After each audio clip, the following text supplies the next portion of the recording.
মৰমৰ ছাত্ৰ-ছাত্ৰীসকল, মই আজি তোমালোকৰ চতুৰ্থ শ্ৰেণীৰ অসমীয়া পাঠ্যপুথি স্পন্দন দ্বিতীয় ভাগৰ তৃতীয় অধ্যায় কলা আৰু সংস্কৃতি নামৰ যিটো অধ্যায় আছে তাৰে পাঠ 1 বিহুৰে বিৰিণা পাত। এই পাঠটি মই তোমালোকক বুজাই দিবলৈ লৈছোঁ। তোমালোকে ভালদৰে মনোযোগ দিবা বুলি আশা কৰি আজি ভিডিঅ' আৰম্ভ কৰিছোঁ।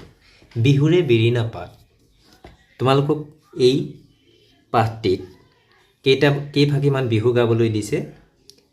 তোমালোকে বিহু কেইফাঁকি গাবলৈ চেষ্টা কৰিবা। মই তোমালোকক জনা নজনাকৈ বিহু কেইফাঁকি গাই শুনাব লৈছোঁ। শুনাচোন। প্ৰথমতে কি দিছে? চুতে গয়ে গয়ে বহাগে পালেহি, ফুলিলে ভেবেলি লতা, কৈনো কৈ থাকিলে উৰকে নপৰে, বহাগৰ বিহুৰে কথা। আকৌ এটা বিহু এফাঁকি দিছে আকৌ। অতিকৈ চেনেহৰ মুগাৰে মহুৰা, তাতোতকৈ চেনেহৰ মাকো, তাতোতকৈ চেনেহৰ বহাগৰ বিহুটি, নেপাতি কেনেকৈ থাকো। আকৌ 3 নম্বৰ যি ফাঁকি বিহু দিছে শুনাচোন। বিহু বিহু বিহুতি, বিহু আমাৰ তিনিটি, কাতি বিহু, কঙালী, মাঘৰ বিহু ভোগালী, বহাগতে ধেমালি, বহাগতে ধেমালি কৰোঁ। বিহুতি আদৰৰ, বিহুতি সাদৰৰ, বিহুতি অসমৰ প্ৰাণ, এনুৱা বিহুতি এৰিব লাগিলে, নাথাকে অসমৰ মান। আকৌ এফাঁকি বিহু 5 নম্বৰ যি ফাঁকি বিহু দিছে শুনাচোন। বিহুৰে বিৰিণা পাতে সমনীয়া, বিহুৰে বিৰিণা পাত, বিহু থাকে মানে বিহুকে বিনাবা, বিহু গলে বিনাবা কাক। আকৌ তোমালোকক 6 নম্বৰত এফাঁকি বিহু দিছে। এই বিহু ফাঁকি সাধাৰণতে যেতিয়া হুঁচৰি প্ৰদৰ্শন কৰি হুঁচৰি শেষ হোৱাৰ পিছত গৃহস্থক আশীৰ্বাদ প্ৰদান কৰি এই ফাঁকি বিহু গোৱা হয়। লাই মাজে মাজে লফা ডালি ডালি, মাজতে খুতৰা শাক, মূৰৰ চুলি ছিঙি আশীৰ্বাদ কৰিছোঁ, গৃহস্থ কুশলে থাক। তোমালোকে ইয়াতকৈ ধুনীয়াকৈ বিহু কেইফাঁকি গাবলৈ যত্ন কৰিবা। তাৰপিছত আমি ইয়াৰ যিবিলাক ক্ৰিয়াকলাপ আছে এই ক্ৰিয়াকলাপবিলাকলৈ আহিছোঁ। চোৱাচোন কি দিছে। প্ৰথমতে ঢোলটোত থকা শব্দবোৰ অৰ্থ তলত দিয়া আছে, অৰ্থৰ লগত মিলাই শব্দবোৰ লিখা। এই ঢোলটোত কিছুমান শব্দ দিছে। আমি এই শব্দবিলাক যিবিলাক দিছে ইয়াৰ লগত মিলাই অৰ্থবিলাক লিখিব লাগে। আশীৰ্বাদ, উৰ নপৰা, মহুৰা, এনুৱা, মাকো, ভেবেলী লতা। এতিয়া চ'ত বহাগত সৰু সৰু বগা ফুল ফুলা এবিধ লতা, সেইটো কি হ'ব? ভেবেলী লতা হ'ব। এনেকুৱাটোক কি কয়? এনুৱা। তাঁত বওঁতে ব্যৱহাৰ কৰা এবিধ কাঠৰ যতন, কি সেইটো? মাকো হ'ব। ইয়াৰ পৰা আমি মাকোটো আনি লিখিম। মাকোত লগাই লোৱা সূতা মেৰিয়াই থোৱা সৰু চুঙা, মহুৰা। কি বুলি কয় সেইটো? মহুৰা বুলি কোৱা হয়। শেষ নোহোৱা, উৰ নপৰা, কুশল মংগল বাঞ্ছা কৰি কোৱা কথা আশীৰ্বাদ হয়। এতিয়া 2 নম্বৰটো কি দিছে? উত্তৰ কোৱা আৰু লিখা। বহাগ বিহুৰ সময়ত ফুলা কোনবিধ ফুলৰ কথা পাঠটোত কোৱা হৈছে? বহাগ বিহুৰ সময়ত ফুলা কোনবিধ ফুলৰ কথা কৈছে? ইয়াত কোনবিধ কৈছে তোমালোকক পাঠটিত? উত্তৰ কোৱা। 2 নম্বৰ উত্তৰ কোৱা আৰু লিখা দিছে। বহাগ বিহুৰ সময়ত ফুলা কোনবিধ ফুলৰ কথা পাঠটিত কোৱা হৈছে? ভেবেলী লতাৰ ফুল। বহাগ বিহু খোৱাটো বহাগ বিহু কিহতকৈ বেছি চেনেহৰ বুলি পাঠটিত কোৱা হৈছে? মাকোতকৈ। কাতি বিহু কাণ কি নামেৰে জনা যায়? কঙালী বিহু। কি এৰিলে অসমৰ মান নাথাকিব বুলি পাঠটিত কোৱা হৈছে? বিহুটি এৰিলে। এইটো কি হ'ব? বিহুটি এৰিলে হ'ব। 3 নম্বৰটো কি দিছে? বাক্য সাজা কৈছে। চেনেহ এইটো কেনেধৰণে হ'ব বিহুটি অসমীয়া জাতিৰ অতি চেনেহৰ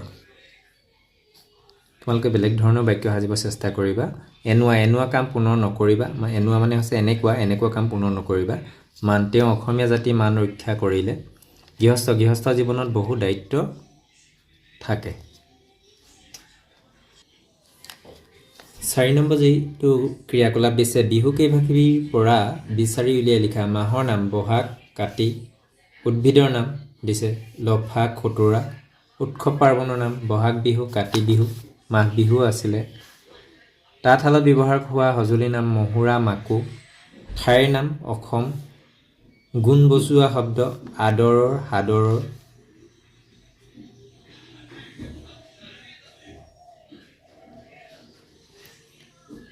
5 নম্বৰটো কি দিছে পহা বহাগ বিহু ৰঙালী কাতি বিহু কঙালী মাঘৰ বিহু ভোগালী এতিয়া ৰঙালী আৰু ভোগালী শব্দ দুটা কেনেদৰে গঠন হৈছে চাওঁ আহা ৰঙালী শব্দৰ মূল হৈছে ৰং ইয়াৰ ৰঙৰ লগত আলি লগ হৈ ৰঙালী হৈছে অৰ্থাৎ ৰং যোগ আলি ৰঙালী একেদৰে ভোগৰ লগত আলি যোগ হৈ ভোগালী হৈছে আনতে কঙালী শব্দৰ মূল অৰ্থ কঙাল ইয়াৰ লগত দীঘৈ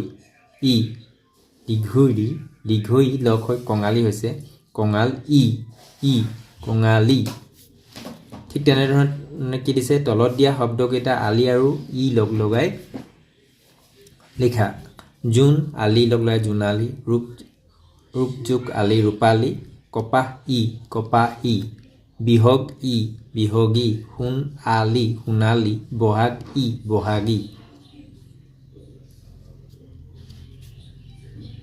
তলত দিয়া শব্দকেইটা কেনেদৰে গঠিত হৈছে লিখা মাঘী দীপালী ফাগুনী বাঁহী মেঘালী ধনী কঁকালী গোলাপী এতিয়া এইকেইটা তোমালোকে নিজে লিখিবলৈ যত্ন কৰিবা এইকেইটা মই কৰিয়ে দিলোঁ এইটো মাঘীটো মাঘ যোগ দীঘৈ লোক হৈছে দীপালী দীপ যোগ আলি ফাগুন যোগ বাঁহ যোগ বাঁহী